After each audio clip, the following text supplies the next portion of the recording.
Olá, pessoal. Vamos resolver nesta aula um exercício de diagrama de classes representando um sistema de biblioteca. Esse é um exercício bem introdutório, então eu não vou acrescentar muitas regras a este diagrama. O enunciado está bem simples. A ideia é ter essa primeira interação com o diagrama, compreender os elementos gerais e o fluxo analítico de abstração de entidades, de classes, certo? Que depois vão se tornar objetos dentro do sistema, ok? Então, nosso enunciado representa em um diagrama de classes o sistema para uma biblioteca. Eu vou tratar ele bem simples, como eu falei, certo? Mais focado no que está descrito de forma bem sucinta. No próximo exercício, nós vamos tratar o mesmo sistema de biblioteca, mas acrescentando um grupo de regras que permita que a gente faça um trabalho mais complexo e, em decorrência disso, compreenda melhor como fazer uma abstração da modelagem com o diagrama de classes. Então, um diagrama de classes, o sistema para uma biblioteca, onde se tem a parte do cliente leitor, ou cliente ou leitor, como você preferir chamar, que pode consultar itens. Os itens podem ser livros, revistas, CDs, DVDs, etc. Reservar estes itens, locar, quer dizer, emprestar, e devolver os itens. Na parte da administração, esta deve emitir relatórios, inclusive de itens mais locados, de usuários em dívida e de multas de atraso. Realizar cadastros e baixas de itens, calcular multas por atraso nas devoluções, entre outros. O entre outros a gente meio que vai ignorar agora porque fica muito subjetivo ao conjunto de regras. Vejam, primeiro ponto, o ideal seria tratar esta análise, primeiro levantando um diagrama de caso de uso, depois descrevendo o caso de uso, né? A gente vai pular essa parte, mas vejam aqui que quando ele fala assim na administração, esta deve emitir relatórios. Isso aqui fica muito evidente no diagrama de caso de uso, que tem um papel de um usuário que é administrador e pode acessar algumas funcionalidades. Dificilmente eu vou ter uma classe para a administração, eu vou ter uma classe para usuários, isso eu consigo perceber, certo? Vamos fazer esse exercício aqui que fica mais biblioteca, olha que coisa feia. Inclusive vamos corrigir esse biblioteca aqui. Corrigido. Então, vamos fazer esse exercício aqui que fica mais fácil de compreender aí a dinâmica. Eu diria assim, primeiro ponto, vamos para alguns pontos. Eu vou chamar aqui um editor para a gente poder anotar algumas coisas. Tá? Primeiro ponto, quais as classes ou entidades que eu consigo abstrair deste enunciado? Vamos dizer aqui, né? Quais são os substantivos? Substantivos, em geral, a gente entende depois que vão virar classes do nosso sistema. Então, vamos fazer aqui uma divisão da tela. Eu tenho represente em um diagrama o sistema para uma biblioteca. Alguém vai falar biblioteca. Sistema não, tá? Tudo bem, eu posso ter uma classe, configurações do sistema, mas não vai entrar nesse caso. Onde você tem a parte do cliente leitor, ou eu chamo de cliente ou de leitor, ok? Que pode consultar itens, eu acho que item é. Aí vem livro, revista, CD, DVD, mídia digital, de alguma maneira, certo? Que pode reservar, locar e devolver ações. Na parte da administração, eu vou colocar só fazendo parte do exercício. Ela deve emitir relatórios. Relatório também é um substantivo. Ok? Dos itens mais locados, usuários em dívidas. Opa, apareceu o usuário. Eu vou colocar isso bem didático agora, bem passo a passo, para que se entenda o que seria a abstração. É claro que a gente consegue simplificar isso e agilizar isso no dia a dia com experiência, certo? Mas se eu conseguir identificar todos os substantivos. Pensa num domínio de negócio aí, uma regra de negócio muito complexa ou muito desconhecida por você e tua equipe. Então você vai levantar o máximo de substantivos ou de apontamentos que você precisa fazer de um enunciado. O enunciado seria uma descrição do negócio, porque você não conhece. Então talvez você tenha que tirar muitas dúvidas, né? Fazer muitos esclarecimentos a respeito disso e depois criar um dicionário de dados ou um glossário a respeito desses termos aí, mesmo que eles não virem classes. Então eu estou levando bem didático como se fosse algo nesse sentido. Cadastro eu não vou colocar como um item. Cadastro de baixas e itens, calcular multas por atraso, porque esses são os resultados esperados para as ações esperadas para o administrador, ok? Uma outra etapa seria identificar os verbos, as ações, tá, ok? As ações ou baseada nos verbos que um enunciado daria. Isso aqui está muito simples, né? Eu teria um enunciado que seria uma descrição talvez de páginas e páginas, os casos de uso, mesmo depois que você escreveu, documentou o caso de uso, talvez você tenha que ir lá e para levantar o diagrama de classes, fazer esses apontamentos, porque você faz junto do cliente a descrição do caso de uso e pode ser que de início ele não esteja 100% compreendido o contexto. Então represente a verbo, mas não vamos usar, né? Sistema de biblioteca, você tem a parte do cliente que pode consultar. Vamos colocar consultar itens? Putz, daí eu já vou colocando, consultar o acervo, né? Vou colocando os meus lembretes ali. Reservar itens, locar ou emprestar itens e devolver, certo? São todas ações. A administração pode cadastrar, vamos colocar cadastrar aqui. Baixar itens, olha, não está claro o que é baixar itens, talvez seja o excluir né, da baixa ou movimentar estoque. Calcular multas de atraso.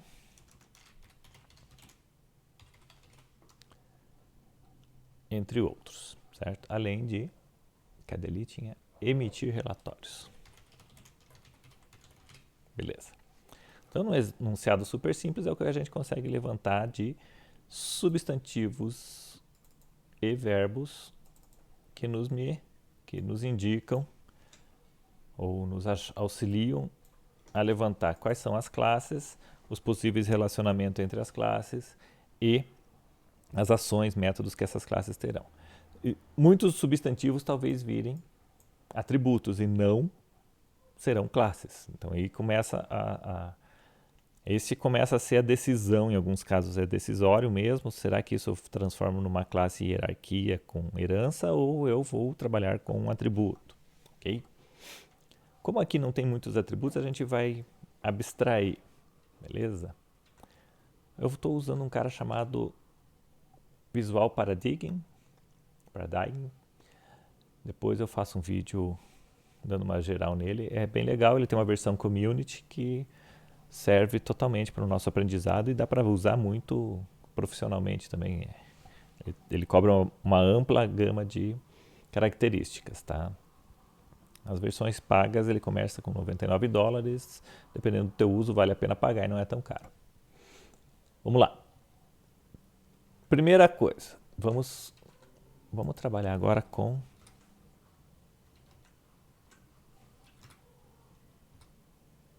não, eu quero aquele lá e esse aqui. Então, do meu lado esquerdo eu vou desenhar o diagrama e do lado direito está a nosso levantamento inicial. Então, eu tenho biblioteca. A biblioteca vai virar uma classe? Poderia. Eu não diria para você que vai virar uma classe. Eu estou desenvolvendo um software que vai ser usado por várias bibliotecas online, um software as a service, num serviço online, onde a biblioteca vai se cadastrar e usar. Aí eu teria uma classe biblioteca. Estou desenvolvendo um software que vai ser usado por várias bibliotecas, vai ser instalado em cada conjunto de cada biblioteca, vai ter a instalação no seu pool de máquinas o software. Então, mesmo que eu tenha para várias bibliotecas, cada instalação, cada banco de dados vai ter uma biblioteca só, eu não faria essa classe. Então, eu posso ignorar ela. Leitor ou cliente provavelmente é uma classe, sim. Por quê? Porque ele vai conter dados. O que eu precisaria de dados de leitor? Vamos abrir a especificação aqui e os atributos dele. Provavelmente eu teria o atributo de nome. Posso ou não colocar aqui a multiplicidade, a visibilidade, eu vou deixar todos privados por padrão. E o tipo do atributo, ok? Eu não vou tomar muito tempo nosso nessa aula com os tipos de dados, eu vou direto aqui, somente o nome do atributo e desculpem, a visibilidade que vai ficar como privada, ok? Por quê? Porque depois a gente faz os exercícios mais complexos e começa a trabalhar também com questões relacionadas a tipos de dados. Com certeza eu preciso do CPF desse cara. E vamos colocar mais um atributo aqui, o endereço. Endereço com cedilha? Não, evitem ao máximo usar caractere especial, caractere que não é da língua inglesa, certo? Sem acentos, sem cedilhas, sem espaços, ok? Porque isso depois vai virar um elemento, um objeto dentro do banco de dados, vai virar um objeto dentro de uma variável, um conjunto, um nome de função dentro da tua programação. E as linguagens de programações, as ferramentas em geral são construídas para a língua inglesa. Evoluíram muito nos últimos 20 anos, mas ainda posso ter problemas com acentuação, caracteres especiais e espaços em nome de elementos da programação e de banco de dados. Então, evito. Então, nome, CPF, endereço, certo? Telefone, e-mail, beleza. Esses são os classificadores de leitor. Tá lá já, ó. Vamos subir, aumentar um pouco. Então, o leitor já tem nome dele, está tudo privado. Vamos colocar as operações. Quais seriam as operações de leitor? Ó, aqui eu já tenho um indicativo. O leitor pode reservar, locar, devolver, cadastrar não é dele, certo? Então nós vamos colocar lá. Reservar. Reservar o que? Agora aqui eu teria talvez um tipo de retorno. Eu vou ignorar o tipo de retorno. A princípio todos os meus retornos vão ser true ou false. Visibilidade de uma ação em geral é pública, porque eu quero que a ação seja acessada por fora. E eu tenho a possibilidade de escrever aqui mesmo o meu contrato, certo? Eu vou reservar o quê? Talvez eu reserve um item específico. Aí eu tenho que começar a pensar. Eu tenho que mandar essa mensagem de estar reservado, de se marcar como reservado também para o item. Lembra da responsabilidade? Mas quem quer reservar alguma coisa é aquele leitor, ok? Então imagino que provavelmente essa seja uma saída. Ao reservar, chamar a ação de reservar do leitor, eu tenho que passar para ele qual é o item que ele está reservando, como se ele estivesse pegando na prateleira ou escolhendo em algum local. E internamente, provavelmente, ele vai passar uma mensagem para aquele item dizendo reserve-se, certo? Então eu vou ter aqui um item do tipo item, depois a gente volta nisso. Eu vou dar um ok só aqui. Ó, perdão. Gafe minha aqui em relação ao uso do paradigma. Não consigo. Tá aqui, ó. Parâmetros, perdão. Então vou adicionar o parâmetro item. Qual é o tipo do item? É o ID do item, talvez, é o integer. Vamos dizer que ele é um integer. Certo? Vamos ficar por aqui porque eu já volto. Vamos para uma próxima classe. A classe item mesmo, né? Que é um item da reserva. Primeira coisa, eu só vou pensar nela assim. Um item do meu acervo. Ou poderia ser acervo, um monte de nomes eu poderia dar, eu tenho que entender bem o contexto. Aqui nós estamos trabalhando simples só para fazer mais a primeira dinâmica mesmo. Vamos colocar de novo aqui. Imagina que ele tem a identificação, eu tenho o código do item. Ok? Eu tenho o título do item. Não é nome porque não é... Perdão. Não é nome porque não... Porque é um título de o quê? De um livro, de um DVD, de uma série policial, certo? Item, nome, código, aí começo. Eu vou ter duração, mas se for um livro não tem duração. tem número de páginas. Eu tenho autor. Não é autor, é diretor, talvez atores, se for. Puxa vida, então aí eu vou ter que tomar uma decisão. Vou colocar esses atributos em item e eles vão ficar nulos dependendo do tipo do item, ou eu vou criar uma árvore. Provavelmente eu vou criar uma árvore. Então aqui eu já vou deixar desse jeito só para fazer o que eu queria demonstrar, que é o relacionamento. Melhor, vamos resolver item primeiro. Deixa eu baixar ele aqui.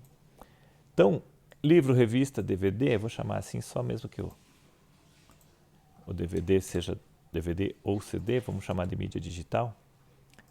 Eu vou ter lá uma classe livro com certeza. Veja que daí eu posso ter HQ, né? Então eu poderia ter, aí eu começo a ter que pensar, é livro, tem HQ, tem tipo de livro, se é brochura, se é HQ, então é livro mesmo, ou edição em papel. Mudou porque 10 anos atrás nós não tínhamos o e-book tão forte, certo? Mas eu não empresto e-book. Aqui não está dizendo que empresta e-book, mas se for uma biblioteca virtual, ela pode liberar o acesso a um e-book que você consiga só ler online por um determinado tempo. Nós não vamos tratar dessa complexidade. Eu não chamaria de livro, eu posso tomar essa decisão, não vou chamar de livro aqui, esse item eu vou chamar de mídia em papel, certo? Ou exemplar. Exemplar, para mim seria um exemplar de papel, seria qualquer item que seja livro, HQ, outros tipos. Aí eu venho. Código preciso? Não, porque eu vou fazer uma herança de item. Ele vai herdar código. Título precisa? Não, título sempre vai ter. O que eu tenho em papel então? Número de páginas. Aí dá uma olhada aqui, que é num underline página, sem espaços, sem acentos. Não gosto de abreviaturas que sejam muito... Num PG, eu prefiro pelo menos uma das palavras ficar bem explícita. Poderia fazer o camel case sem o underline, daí o páginas, o primeiro P maiúsculo, isso fica a critério do... Uma padronização geralmente é por equipe.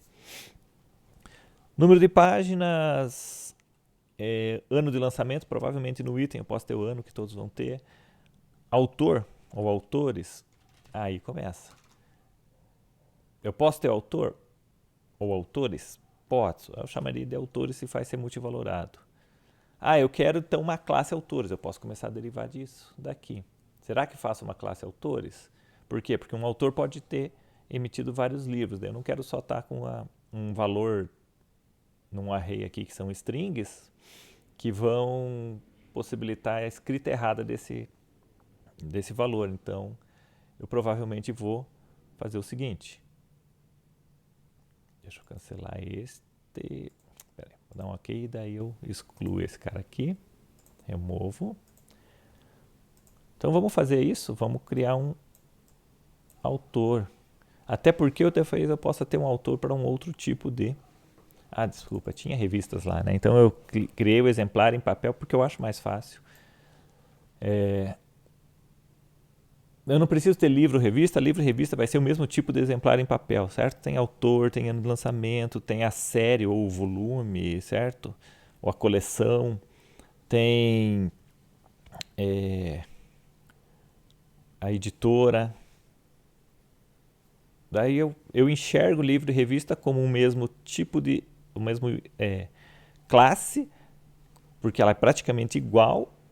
E eu simplifico a minha vida, em vez de testar polimorficamente os tipos de classes, eu vou fazer somente um tipo do exemplar de papel, que vai ser livro ou revista, certo? Isso eu poderia colocar aqui agora. Tipo que vai aceitar. No visual eu consigo colocar um descritivo. E isso depois eu vou garantir lá na minha programação, certo? Poderia fazer um outro tipo de constraint aqui, de restrição? Posso, mas nesse momento, como eu falei, vamos simples, né? Número de páginas e tipo, já vou fazer o resto. Aí eu venho, como eu falei, editora, autor, eu posso ter isso como classes. Então eu tenho a classe autor, tenho a classe editor, aí eu teria nome, endereço, o que eu pudesse ter, né? Editora, é o que vai editar o livro. Então eu poderia ter uma série de outros atributos. Aqui eu vou deixar simples para a gente não alongar muito, mas eu teria os atributos e ações do tipo incluir, excluir, alterar. Vou fazer as associações. Primeiro, eu vou generalizar aqui, ó. Então, perdão. Jesus, que erro. Exemplar de papel é um item do meu acervo. Poderia até melhorar esse nome. Veja como isso vai acontecendo à medida que você vai entendendo melhor.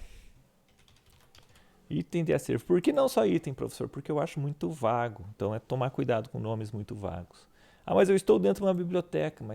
Pois é, mas poderia ser o item de empréstimo. Se você, que a gente vai chegar numa classe empréstimo, eu posso ter vários itens emprestados. E se for o item de empréstimo, que é diferente do item de acervo. Entenderam? Então, o item de acervo, vou ter exemplar de papel e eu nem vou nas complexidades de aqui, ou melhor. Eu vou ter que fazer isso porque o exemplar em si é o item materializado, certo? Então, eu posso ter uma mídia papel, por exemplo, que é um livro. Um livro é o Memórias Póstumas de Brás Cubas. E eu tenho 4 memórias póstumas de Brás Cubas. Cada um deles vai ter que ter um código e assim por diante, certo?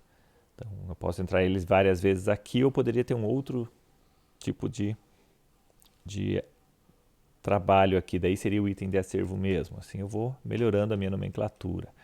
Professor, mas você mudou, mas não mudou nada. Mudei o contexto, entendi melhor a nomenclatura e isso faz muito parte da abstração. Tá?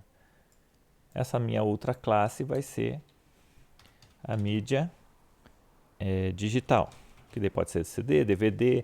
Teve um momento lá, vamos dizer que aqui é a duração, certo? Opa, olha só o professor fazendo o que mandou não fazer. Vou deixar simples por hora. Então a mídia tem duração, que seria livro, uma novela, né? Uma minissérie, um documentário, certo? Eu poderia ter uma classificação, que é a categoria. A categoria eu poderia ter categoria, olha só, e aí vai vendo. Professor, por que eu não coloco categoria como propriedade? Eu quero categoria assim, porque categoria, vocês já vão entender. Vamos ficar menorzinho aqui. Autor e editora vão ter um relacionamento somente com mídia de papel. Categoria vai ter um relacionamento com todos. Por quê? Porque eu tenho categoria de romance, comédia, terror, policial, tanto de livros, tanto HQs, quanto revistas, quanto jornalístico, documentário, quanto mídias digitais, certo? Então aí eu vou começar a fazer os relacionamentos. Já chego neles. Vamos, para conseguir ficar bem focado no nosso problema, né, que eu estou começando a expandir, mostrar ideias de expansão que eu tenho que entender baseado no meu conjunto de regras de negócio. Como eu falei, um sistema de biblioteca era muito mais complexo do que esse enunciado mais simples. Mas vamos rapidinho aqui, só fechar para ficar bem focado nesse escopo. Cadê a classe administração? Eu não vou colocar uma classe administração aqui. Provavelmente, o que eu vou entender? O que eu entendo abstrair? A administração é um tipo de usuário. Então, eu provavelmente tenho níveis de administração. Não está muito claro na minha enunciado, mas com certeza eu faria algo assim, o usuário. Certo?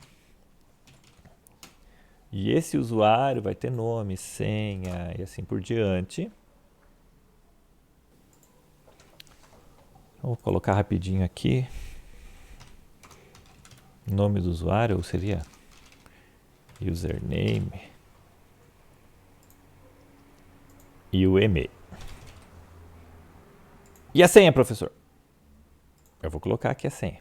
Mas você sabe que você não grava a senha, pelo amor de Deus. Eu não estou ensinando técnica de programação agora, só modelagem. Mas, pelo amor de Deus, não me grave senha no banco de dados. Vou até ficar com a cara grande aqui. Não me grave senha aberta, plain text, em lugar nenhum. Você vai criptografar a tua senha, vai usar um salt. Posso falar em uma aula específica dessa técnica de usar o salt junto com uma criptografia. De preferência, uma criptografia que não tenha possibilidade de fazer engenharia reversa, né? Que só seja de uma via. Você só criptografa e não descriptografa, mesmo que você tenha a chave de criptografia. E quando você for fazer a comparação da senha do usuário que ele digitou, você vai aplicar o mesmo algoritmo internamente no teu sistema, vai chegar num resultado criptografado e daí que você procura, verifica no banco de dados se as senhas batem. Isso é um adendo a essa aula, tá? Tome cuidado. Voltando. Então, porque nos interessa, isso aqui seria um usuário. Aí eu poderia ter, que é aí que eu queria chegar, um nível administrador ou administrador sim ou não. Por quê? Porque eu posso ter um usuário que ele é eu posso ter o cliente, o leitor como usuário também. Puxa, verdade, né? Eu não gosto da saída de dizer assim, ele é administrador verdadeiro ou falso. Eu gosto de colocar aqui um tipo ou perfil. E daí, baseado em perfis ou grupos de usuário, eu vou testar internamente na aplicação depois. Tal grupo permite fazer isso ou aquilo, assim eu tenho uma maleabilidade maior, né? Porque eu posso ter o balconista ou o bibliotecário e daí o administrador realmente do sistema que tem um acesso irrestrito e assim por diante. Vejam, aqui tudo que eu estou falando está indo talvez além do que alguns exercícios tenham, algumas resoluções de exercício vocês pensem, né? A ideia é sempre que vocês se forcem a fazer o exercício e depois você vem e verifica uma solução que traga algo a mais para você entender o que você teve dificuldades, o que está de acordo com o que você já pensou e entendeu e compreendeu e o que você pode não ter visto ainda e está sendo apresentado agora. Então, nessa ideia, eu poderia ter um relacionamento entre os dois. Vamos fazer o relacionamento aqui primeiro. Em relação a... Nossa, por que isso daqui está aberto? Vamos fazer aqui o relacionamento baseado nas regras que a gente viu, né? Então, um leitor pode emprestar itens. E aí vem aqui. Então, o leitor eu vou fazer como? O leitor usa o acervo, beleza? Ele pode emprestar mídia digital ou emprestar, vamos pegar aqui de novo, pode usar mídia digital ou usar o mídia papel lá no seu reservar, por exemplo. Beleza, fechou, professor? Não fechou, não gostei dessa solução. Porque se eu tenho, aí entra o polimorfismo. Se eu tenho um acervo, cada item de acervo, ou ele é mídia digital ou mídia papel, por que eu não permito que o leitor use o acervo? Aí eu posso vir aqui, ó, e vou melhorar então. Aquele meu parâmetro, então, não é do tipo integer. Esse meu parâmetro aqui é do tipo acervo. Olha que legal. Então eu tenho um parâmetro aqui, ó. Ao reservar, o leitor vai receber um objeto do item que ele está reservando. E esse item é do tipo acervo. Ah, professor, então ele não pode emprestar nem mídia de papel, nem digital, nem papel? Na verdade, é o contrário. Graças a eu estar usando o acervo como o item aceito para a reserva, mídia de papel, como é que eu faço a leitura dessa generalização? Mídia papel é um acervo, mídia digital é um acervo. Então, se eu passar um item de mídia papel ou se eu passar um item de mídia digital para o reservar, quer dizer que eu estou passando um acervo. Legal, né? O que eu não vou conseguir internamente é acessar, sem fazer ifs, e que não seria o ideal, é acessar propriedades ou ações que somente mídia digital ou somente mídia papel tem. Aí eu tenho que fazer uma dependência muito grande com esses subtipos. Mas se eu usar somente ações e que aqui é o que eu preciso, né? Para reservar um item, quero saber qual é o código dele e qual é a ação que eu vou executar para registrar essa reserva.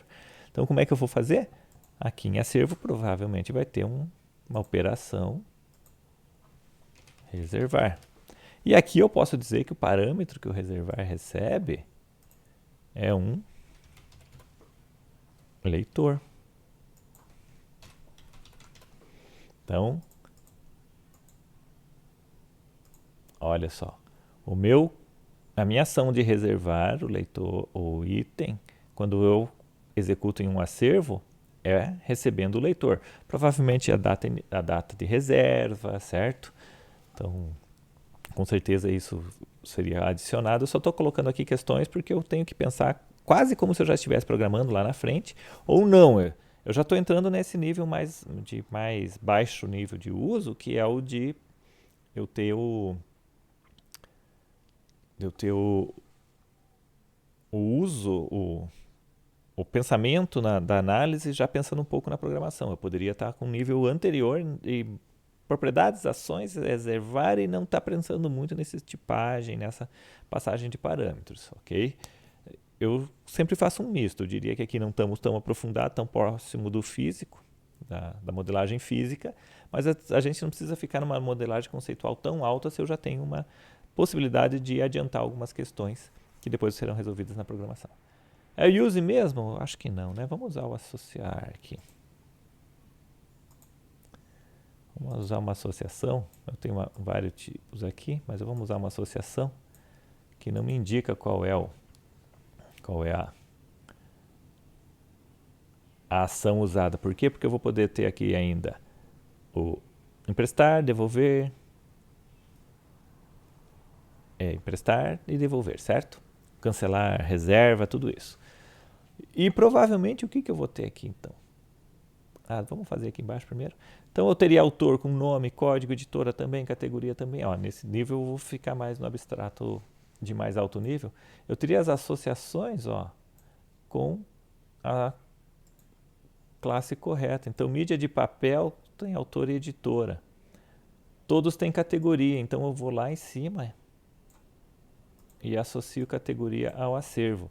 Aí eu vou colocar as multiplicidades, vou ter que tomar esse cuidado, certo? Por exemplo, a mídia de papel pode ter quantos autores? Aqui a gente consegue no associação and from. Então, na parte do elemento autor, eu posso dizer qual é o papel e tudo mais, certo? Na parte do autor, qual é a multiplicidade. Então vamos pensar lá. Uma mídia de papel pode ter quantos autores? N autores, concordam? Vamos dizer que 1 ou N eu não posso ter menos do que um autor. Então eu tenho uma obrigatoriedade de ter um autor. E o autor pode estar associado a quantas mídias de papel? Aqui. 0 ou N. Professor, por que 0? Ou somente N? Aqui em cima poderia ter N somente se eu usar o padrão de que o 1 está implícito. Por que desse jeito, professor? Porque eu posso cadastrar um autor na minha base, mas eu não tenho nenhuma mídia ainda dele disponível, cadastrada no meu acervo, certo? Mas quando eu cadastrar uma mídia de papel, eu não posso deixar que ela tenha autores vazios. E assim eu começo. Quer dizer que, como é que eu vou resolver isso? Eu posso resolver provavelmente para o lado da mídia de papel, colocar os autores lá, certo? Aí começa a entrar a programação depois. Editora, eu vou colocar a mesma multiplicidade. Categoria, vou pensar do mesmo jeito. Uma categoria pode estar em vários acervos. Um item de acervo pode ter várias categorias. É um documentário, é um romance e uma comédia, né? Comédia romântica. É um policial de ação, policial de mistério, suspense, assim vai. O leitor pode ter vários acervos. Aqui fica uma dúvida. Né? Um leitor pode reservar, pode emprestar e pode um monte de coisas de acervos. Então aqui eu teria um trabalho a mais. Eu vou deixar ele no nível conceitual, só para a gente fechar aqui. É que eu teria Opa, aí eu confundi vocês. Como assim um reserva, professor? Onde é que eu vou guardar os dados de reserva? Eu não posso ter um leitor reservando várias vezes um acervo, o mesmo acervo? Não posso ter o acervo sendo reservado por vários leitores diferentes? Então, na verdade, essa minha associação está errada. Eu deveria ter uma associação desta natureza, certo? Vou deixar mais bonitinho aqui. Então eu tenho acervo e leitor reservando, participando de uma reserva. Então pode ser que aqui o leitor eu chame a reserva, esse cara chame o reserva, posso continuar tendo. Aí sim eu vou ter o uso. Então o leitor usa, ele não vai. Quando eu tenho esse tipo de associação, eu não vou necessariamente colocar dados de um e de outro nas classes, certo? Eu só estou dizendo que o leitor usa acervo. Se ele usa, poderia ser um usa para reservar. Então ele reserva, aí começa a ficar necessário eu adicionar informações para que fique claro o meu modelo. Então o leitor reserva um item do acervo. Ele vai, por que usa? Porque provavelmente em alguma das ações eu não vou depois fazer, a lógica seria a mesma, de reservar, emprestar, devolver, ok? Mas em uma das ações eu vou ter o reserva. Então provavelmente eu sei, estou lendo aqui reservar, então aqui no reservar provavelmente eu vou chamar internamente o acervo e do acervo vou executar uma ação dele, que é o reserva. E esses dois caras têm uma associação dentro de reserva. Reserva é o quê? É o registro em si, né? É a classe que vai garantir o quê? Que eu tenho a data da reserva. Beleza? Poderia ter quantidade reservada, sim ou não? Tá. Só a data de reserva também, é o código da reserva, certo? Mas eu sei pela minha associação que eu vou ter aqui dentro de reserva um leitor e um acervo. Como é que eu sei? Eu posso colocar uma navegabilidade. Cadê a navegabilidade? Está para o lado do reserva, certo? Então aqui no final reserva, então eu não tenho navegabilidade para cá. Isso aí. Então olha, o acervo vai para reserva, ok? E aqui eu ainda vou colocar a multiplicidade. Então do lado do acervo, vamos fazer aqui. Cada reserva, cada item reservado, tem quantos itens de acervo? 1. Aí eu deixo obrigatório isso. Cada item de acervo pode aparecer em quantos registros, quantos relacionamentos com classes de reserva ou com itens de reserva. A gente está pensando que cada objeto criado de reserva vai ter referência para um único item. Então eu vou colocar aqui para 0 ou n. Por que 0 ou n? Opa, ficou ao contrário. Perdão. Ah, tá certo. 0 ou n para o lado do acervo e... Então, um acervo vai poder... Opa, perdão, errei de novo. Epa. Tá certo. Um acervo pode estar em 0 ou n reservas e cada reserva tem que ter um item de acervo. Por que isso? Porque eu posso ter um item de acervo lá, né? Um livro, uma HQ, um filme, um DVD que nunca vai ser reservado. Ótimo. Então, 0 ou n reservas terão um item de acervo relacionado. E o leitor também, né? Do lado do leitor eu não vou navegar, então ele vai sair do leitor para a reserva.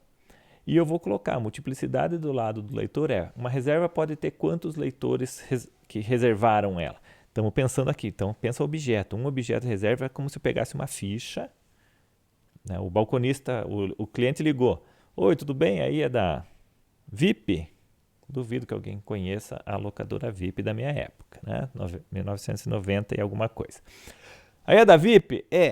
Reserva para mim Dança com Lobos para o final de semana. Como é que é o teu nome? Ademir. Beleza, reservado. Pegam a fichinha, o cliente, o leitor, Ademir, eu chamei de leitor, ó. Nesse caso o cara vai estar reservando um filme, vamos mudar. O cliente Ademir está reservando o filme X, do acervo.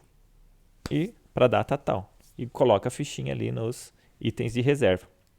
Entenderam? Então é isso que eu tenho que vislumbrar.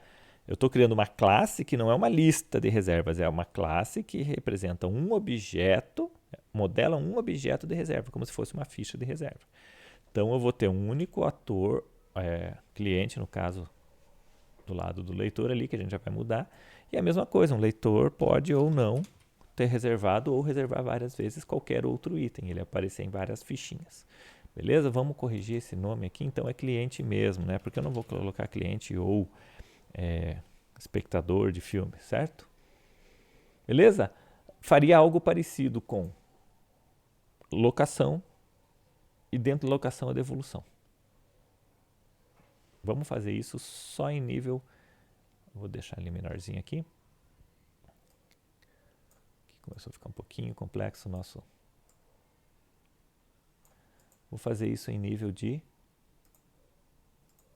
alta abstração. Então, cada locação vai ter o quê? Vai ter um cliente que vai fazer a locação e vai ter um item de acervo. Eu poderia resolver de uma outra forma, mas eu vou dar um outro exemplo, um outro exercício que resolve o cabeçalho mais itens que a gente fala de nota fiscal ou pedido, certo? Esse aqui eu vou deixar mais simples. Então, um acervo, uma locação, e eu faria a mesma navegabilidade aqui, certo? De acervo para locação, de cliente para locação, 0N, 1 para 0N, 1 para 0N. Em locação eu tenho data e, em consequência, eu tenho data que a locação foi feita. Só que eu tenho o quê? Data da devolução. Por que isso, professor? Porque eu posso resolver a locação assim e eu posso resolver a alocação, a devolução em um outro item, só que aí eu posso entrar eu vou entrar numa questão estratégica. Eu quero que a alocação tenha os dados de devolução, porque toda alocação deve ter uma devolução. Eu poderia ter uma classe de devolução como se eu tivesse um registro. De novo o papelzinho lá. Locação, locou dia tal. Quando devolver, eu pego uma outra ficha, devolução, dados da devolução, e eu teria que fazer um grampear, né? Anexar os dois juntos. Eu vejo mais lógica como ter uma ficha de locação, tem os dados da devolução junto. Assim eu consigo, para saber exatamente quando uma locação, de forma mais fácil, quando uma locação ocorreu e sua devolução ocorreu. Se os dados de devolução estão vazios, a devolução não ocorreu. Fica fácil, é uma estratégia que me facilita a vida na hora de fazer estas ações, estas consultas em banco de dados ou na minha aplicação, ok? Daí aqui a mesma coisa, rapidinho, navegabilidade vai daqui para lá, cada alocação tem que ter um cliente associado, cada cliente pode fazer 0 ou N locações, né? Eu posso ter um cliente que foi lá, fez a ficha e nunca alocou nada. A mesma coisa vai acontecer do lado do acervo. Então, para o lado do acervo ele pode nunca ser... Aliás, cada registro de locação eu tenho que ter pelo menos um acervo, mas do acervo para locação, quer dizer, quantas locações o acervo pode ter sido relacionado em quantas locações? Em 0 ou N registros ou objetos de locação, porque posso ter um acervo lá que nunca será alocado, ok? Professor, e o emitir e o cadastrar? Então eu teria aqui o cadastrar, eu teria o usuário, que posso ser um usuário relacionado ao... Poderia, se o meu cliente pode ter acesso ao sistema, eu poderia ter isso daqui, sem problemas. Se o meu usuário é administrativo, eu não preciso ter um registro em lugar nenhum, a não ser que eu queira saber quem lançou tal registro. Daí eu vou ter que pegar o usuário e associar com locação, associar com acervo, associar à reserva, né? Para eu saber quem fez uma reserva, qual usuário recebeu a reserva e fez a reserva, qual usuário cadastrou um cliente, qual usuário registrou a locação, qual usuário registrou a devolução. Aí começa a ser estratégia ou e regras de negócio que devem ou não ser implementadas. Nós vamos ficar na simplicidade aqui, ok? Vou deixar só o usuário mesmo, como se não tivesse acesso do cliente a esse sistema. Ele sempre chega no balcão para usar esse sistema. E o relatório, eu vou ter uma classe relatório? Não. Professor, mas eu coloquei no meu exercício o relatório porque você imaginou que o relatório viraria uma classe. Eu posso ter um relatório como uma classe se for algo muito específico. Relatório de X ou Y. retomando, tive que interromper o vídeo anterior. Então a gente está falando de relatórios. Você não vai criar classes de relatórios porque você tem muitos relatórios e eles em geral não se descrevem em classes. Eu posso ter talvez um engine relatório geral aqui, uma classe relatório base, alguma coisa assim, e ele até poderia ter operações do tipo exportar para PDF, exportar para Excel, exportar para CSV, ou gerar relatório, imprimir, ok? Poderia ter atributos do tipo título. Você não vai dizer qual o número de páginas, porque tudo vai depender do relatório gerado, do banco de dados, dos objetos persistidos, certo? Então você vai fazer como? Talvez uma classe geral de relatório. Ela pode estar ligada a todo mundo? Pode. Então teria que ter as subclasses aqui, as classes específicas, especializadas para cada tipo de relatório, para ligar aos objetos corretos que gerariam aquele relatório. Então, relatório de acervo reservado por data. Esse relatório teria que estar ligado ao objeto, à classe reserva, à classe cliente. Provavelmente não a alocação, provavelmente não a mídia aqui, sim o acervo para pegar só o título, mas cada relatório vai ter a sua característica. Então isso nos gera um grande problema em relação a modelar relatórios em diagrama de classe. Não vejo como algo válido.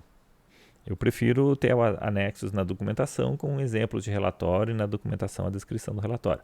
Se eu tiver uma engine desenvolvida de relatório, eu vou montar ela aqui, mas daí é da engine, do framework de gerar relatórios. Mas também você pode muito provavelmente estar usando outra ferramenta de relatório, falarei de algumas em uma outra aula, para extrair relatórios, para gerar informações visuais, para visualizações.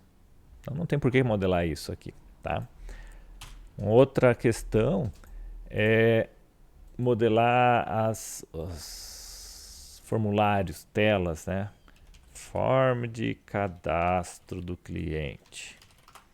Por que eu faria isso? Eu não faria, porque você está usando um framework ou não, mas você está usando orientação a objetos, você provavelmente vai ajustar a tua modelagem, a tua programação, para que as tuas telas sejam objetos, gerenciados como objetos. Se você já trabalhou web com alguma linguagem script, tipo JSTL ou Java, JSP ou PHP, você sabe que você não tem necessariamente objetos ali, você tem um misto, né, de HTML com o script de uma dessas linguagens. Mas você tem como criar o engine para tratar isso como classes, como objetos. Então você vai usar um Laravel, você vai usar um JFS, você vai trabalhar, se referenciar as visões, as telas como classes. Você não precisa modelar isso aqui, não precisa modelar o framework, porque ele já tem o modelo dele. Se concentra, eu acho produtivo, pela experiência, é produtivo, é necessário, não vira burocrático, modelar a regra de negócio, certo? Ou se você precisar, por exemplo, tem uma equipe que está desenvolvendo um sistema genérico de relatórios para ser usado nos sistemas. Aí essa equipe modela o sistema de relatórios. Se você vai usar o sistema de relatório no módulo de sistema de bibliotecas, você não modela o sistema de relatório, não replica esse modelo, porque não tem validade no sentido de ganho para você entender o teu negócio. Lembra? Fazer a análise é entender, analisar para entender, para compreender e para projetar o que deve ser desenvolvido, como deve ser desenvolvido. Não criar documentação burocrática. Então, relatório eu não faria, telas eu não faria aqui. O que falta? Vamos para alguns ajustes, vocês vão ver que mudou um pouquinho, porque eu tive que redesenhar nessa intervalo de fazer o vídeo aqui, eu acabei perdendo esse diagrama, redesenhei. O que falta? Eu faria uma coisinha aqui que ontem eu fiz, quando eu comecei esse vídeo, eu desenvolvi as multiplicidades na mão, mas aqui é da ferramenta, o Visual Paradigma usa o zero, dois pontos asterisco para mostrar o múltiplos, zero n ou muitos.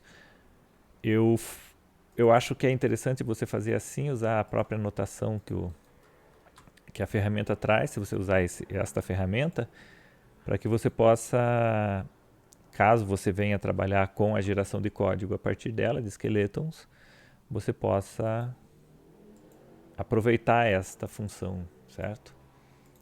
Não criar pequenos ajustes ou alterações da simbologia para que a ferramenta entenda.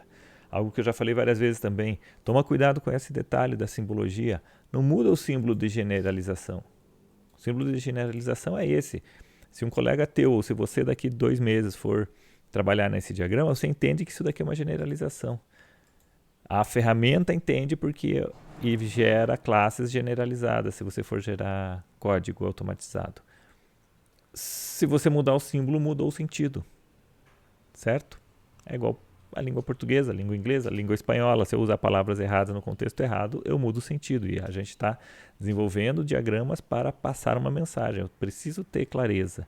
Por isso que eu sou partidário da simplificação, usar poucos símbolos, poucos recursos, os mais comuns, e só usar recursos extras se realmente eu sei o que eu estou falando com aquele recurso e eu consigo passar a mensagem sem gerar uma análise, né, uma recepção do leitor do outro lado, quem vai receber essa mensagem, ele conseguir ler com clareza a informação, porque provavelmente vai ser o implementador, certo?